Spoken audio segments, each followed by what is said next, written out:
What's up folks, SG here, and this is a re-upload of the original video. A short while after publishing the original video, one of my viewers pointed out something that was significant enough for me to feel a re-edit was necessary. Anyway, thanks for bringing this up, Paolo. The issue had to do with my understanding or potential misunderstanding of Xinyan's C2. Her C2 states that her burst's physical damage has its crit rate increased by 100%. I had read this as it gains a 100% crit rate, but I should have realized that this probably meant that your existing crit rate value is increased by 100%, i.e. if you have 20% crit, her C2 increases this by 100% to 40% crit rate. Sorry about that folks, complete miss on my part. Sure, they could have worded it better, but I've played enough games and should have known that this is what they probably meant. Anyway, here's the video with the necessary correction. What's up folks, SG here, back with another thoughts video. Wow, this week is definitely pushing the limits of my time and terrible editing skills. We did Razor, Zhongli, Ningguang, and now Xinyan. To be perfectly honest though, this one kinda caught me off guard. With everything going on in game and in real life right now, I had only given Xinyan a cursory glance when she was first teased. And it wasn't until after getting the Zhongli video out that I sat down to really have a look at her kit. And damn it Mihoyo, you're absolutely killing me here. Between the Christmas festivities and presents next month, I barely have the budget for Zhongli as it stands, and now you hit me with a physical support unit that has pyro shield breaking potential who also cast shields. This is going to be another expensive month for me, and I have a sneaking suspicion it's always going to be an expensive month with Genshin Impact. Anyway, let's go through her kit, and as always, nothing is 100% confirmed until we see her on launch day, so take this with a grain of salt. Looking at her stats, we can see that her Ascension bonus is % attack. Nice. And we have some interesting values for her base stats. Of all the 4-star Claymore users, she has the lowest HP, but this is a trade-off for her having both high base defense and attack values. In fact, her base attack is the highest of all the 4-star Claymore users, and her base defense rivals Noelle's. Onto her normal attack, and we have the typical 4-hit chain with the final hit dealing the most damage. Her charge attack is also the usual spin to win affair, and comparing the average skill damage modifiers, we can see that she sits about 10% below Razor for normal attacks and almost equal to Razor for charge attacks. Now her E skill is interesting. It deals AoE pyro damage and creates a shield. This shield gets stronger depending on how many enemies are around Xinyan when she uses the skill. With 3 or more enemies around her, the shield also deals pyro damage over time to nearby enemies.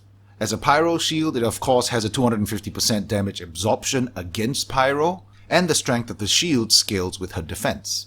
And this immediately makes me think, finally another defense-based character. But I'm not so sure how that will work out. More on that later. Anyway, the shield scaling modifiers seem to be slightly lower than Noelle's E level for level. But the good news is its cooldown is only 18 seconds versus Noelle's 24 seconds. The shield of course lasts for 12 seconds as is expected for most character created shields. And next we have her burst, which deals AoE physical damage and causes an explosion dealing pyro damage to nearby enemies. The pyro damage seems to be a dot that lasts for 2 seconds, and this could mean it either ticks once per second twice, or looking at the animation of the skill, it could also mean it deals damage similarly to Burning Ground where it ticks extremely quickly 3 to 5 times within that 2-second window. Either way, we'll find out when she launches. The damage modifier on her burst is also quite high. Not quite Zhongli level high, but it's definitely top tier among the 4 stars. Anyway, it has a 60 energy cost and a 15-second cooldown. Onto her Ascension Talents, and her first talent is a cooking bonus for defense-based foods. It's alright. Her second talent reduces the enemy requirements of her E skill's shield levels by 1. And her last talent causes her shield to increase physical damage dealt by the character protected by the shield. This one I really like. Next up we have her Constellations. Her C1 buffs her attack speed by 12% when she lands a crit. This buff lasts for 5 seconds and can only occur once every 5 seconds. Now what this tells me is that there is no actual way to keep this buff up 100% of the time, even with 100% crit, because subsequent crits during the 5-second buff window do not actually refresh the buff. We'll have to wait for the buff to wear off, then the next crit brings it back up again. It's minor, but it's worth noting. Now her C2 increases the crit rate of her burst's physical damage by 100% and forms a max level shield. As mentioned earlier, I originally misunderstood this description. It very likely means that your current crit rate is effectively double. What this means is you could achieve a 100% crit rate with the physical portion of her burst with only 50% total crit rate from gear. Now this is still significant, and I'd still consider this a game-changing constellation because 50% crit rate, or at least close to it, isn't too hard to attain, and this still puts much more weight towards crit damage stats. Anyway, her C3 and C5 do the usual +3 levels, and her C4 causes her E skill to reduce enemy physical resistance by 15% for 12 seconds. Very nice. And finally, we have her C6, which decreases stamina consumption of her charge attack by 30% and converts 50% of her defense to attack for her charge attacks. Now at first glance, this looks great. It's basically Noelle C6 and C2 combined. However, there are two things to note. One, it is only 50% defense scaling, and two, this only affects her charge attacks. More on this in a bit. So that's her kit, folks, and here are my initial thoughts. Xinyan brings a lot of value as a support unit. She provides shield support, physical damage support, enough pyro for shield breaking, very good burst damage potential, and lastly, pending her pyro dot proc rate, she could be a decent initiator for vaporize or melt comps. Now this could however cause quite a dilemma, because it looks like you're gonna have to choose between either going full shield support or full burst damage support. Both these roles look like they will be mutually exclusive with her. And this brings us to my next point. Her defense scaling is an issue. Yes, her defense scales her shield strength, but stacking defense would also completely nerf her burst damage potential, which I feel is one of the bigger assets in her kit. Ultimately, I think how you'd run her would entirely depend on what constellation you have her at.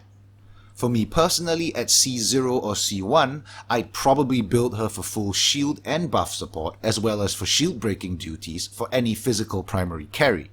I'd go for percent defense on everything, with maybe 4-piece Noblesse or 4-piece Exile, with weapons like the White Blind for more defense, Favonia's Greatsword for regen, or even the Sacrificial Greatsword for a chance to reset her E skill. At C2 and above, I'd build her for full burst damage support and shield breaking duties for a physical carry. For artifacts, I'd go for either 4-piece Noblesse or 2-piece Noblesse with 2-piece Bloodstain. For stats, I'd go with fist damage on the goblet, percent attack on the timepiece, and either crit damage or crit rate on the headpiece, depending on how much crit I have. 50% would be most ideal, of course, but I think anything above 35% would be sufficient, and then I'd put everything else into crit damage where possible from there. For weapons, we have plenty of very good options. Got Skyrider Greatsword, Prototype Aminus, Wolf's Gravestone, the Unforged, the Favonia's Greatsword for burst uptime, or even the Blackcliff Claymore just for the crit damage bonus. Alright, so what's the deal with her C6? Well, in my opinion, while it's certainly interesting, ultimately I don't think it's a great C6 because of the two factors I mentioned earlier. It only provides 50% scaling from defense, and it only buffs her charge attack. So 50% defense scaling might look good at first glance, but the reality is it is nothing more than a nice to have. No spreadsheet for this one though. I need a break from my spreadsheets for just one day. So I'll ask you guys to just trust me on this. The only way you gain more value from defense versus attack with only 50% defense scaling is if you have less than 400 base attack. So just go full attack and take whatever defense conversion you happen to get from a C6 as a nice bonus. As for buffing only her charge attack, spin to win builds aren't the most practical builds to use. Stamina is an important resource, and having your primary damage skill rely completely on that can be problematic in endgame content, especially on floor 12 of the Abyss, even with something like the 4-piece Bloodstain. Many have tried to build Noelle for spin to win, myself included, and it's just not efficient. A C2 Noelle is very similar to Xinyan in that department, both in terms of defense scaling and damage output. So if it doesn't work on Noelle, I can't really see it working much better on Xinyan. That being said, if we wanted to get experimental, and I probably will get experimental if I get her to C6, here's how I would build her for charge attack.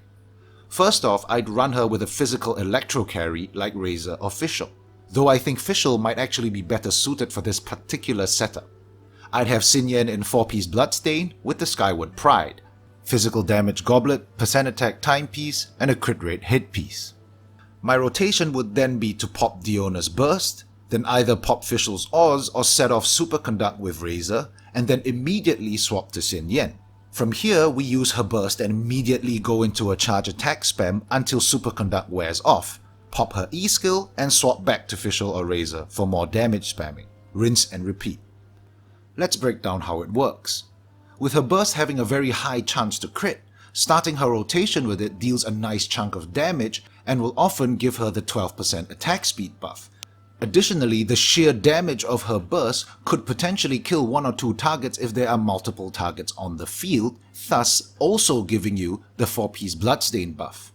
Going straight into her charge attack from there would then theoretically put out a ridiculous amount of AoE damage on the field, especially with the 8 extra hits from the Skyward Pride. And finally, popping her E before swapping back leaves a shield and a nice 15% physical resist debuff for your physical carry. Now the reason I say Fischl may be better for this rotation is because Superconduct only lasts for about 8 to 10 seconds, limiting the damage window if I use someone like Razor instead. Between Diona's Burst and Fischl's Oz, they would be able to refresh Superconduct whilst I'm on Xinyan, allowing me to charge attack spam until I'm either completely out of stamina or the Bloodstain bonus kicks in. Now this build would probably work well for most open world content, domains and bosses, but could start to lose viability on floor 12 of the Abyss. You practically never have stamina on floor 12, and no stamina means no spin to win. The Bloodstain bonus may not be sufficient because you need to actually kill an enemy first, and enemies don't die fast enough on floor 12 for you to guarantee uptime on the Bloodstain bonus. So at the end, you'd simply be using her burst and only using the charge attack if her burst happens to kill an enemy. And this is not reliable enough for me to say that the build is truly viable in something like floor 12. Alright folks, so that's what I think of Xinyan based on currently available info and how I would run her at different constellations. Unfortunately, with both Xinyan and Zhongli likely coming on the same banner, resources are going to be a problem. I'm going to have to pick one to test first and leave the other for about a week later. I don't know, which character do you guys think I should test first? Let me know in the comments. But keep in mind, I can't promise any specific constellation level on either character, limited budget, RNG and all.